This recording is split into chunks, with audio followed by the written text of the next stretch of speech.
با دستور سپارش پرزیدنت جمهوری تاجیکستان وزارت مهنت مهاجرت و شغل اهالی عاید نقطه‌های پیام پرزیدنت جمهوری تاجیکستان درباره محافظت مهنت مهیا نمودن شرایط‌های مساعد کاری تشکیل جایهای نوی کاری جلب اهالی قابل مهنت و کارهای خانگی کسبی هنرهای مردمی کارهای موسمی و خدمت‌رسانی گروه کاری خدمات نظارت دولتی در ساحه مهنت و مهاجرت با کارمندان مسئول اتفاقهای کسبی کارخانه‌ها تشکیلات مؤسسه‌ها در ناحیه واسع واخوری سودمند دایر نمودند. تغییر لایحه‌ها به کودکس مهنت جمهوری تاجیکستان شرطنامه مهنتی سری وقت پرداخت نمودن مزد مهنتی کارمندان رخصتی مهنتی تامین نفقه امتیازها و حقوق‌های زنان در جای کار با تحلیل و دلیل‌ها شرح داده شد.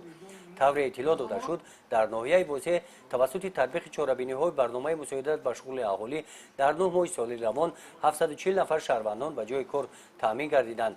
ناحیه واسع ناحیه اگراری بوده زیاده از 3000 خوجگی‌های دهقانی فعالیت دارند. در دهات ساکنان در شکل‌های گوناگون خوجگیداری با کار جلب گردیدند. طبق معلومات ریاست اگنتی سقوط اجتماعی و نفقه در ناحیه بسیار اعضایان خوجگی‌های دهقانی از ندانستن حقوق مهنتی هنگام برآمدن به رخصتی مهنتی و نفقه با دشواری‌ها روبرو می‌شوند. در قسمت سوال جواب‌ها بیشتری سوال‌ها و تغییر و اضافه‌ها به کودکس مهنت و تفسیر نوی آن بخشیده شد. همین گونه ملاقات در دیگر شهر و ناحیه‌های ولایت گذرانیده می‌شوند. گزارش خواجه نظریف خدای نظر ظهوروف از ناحیه واسع برای برنامه اطلاعاتی نوید.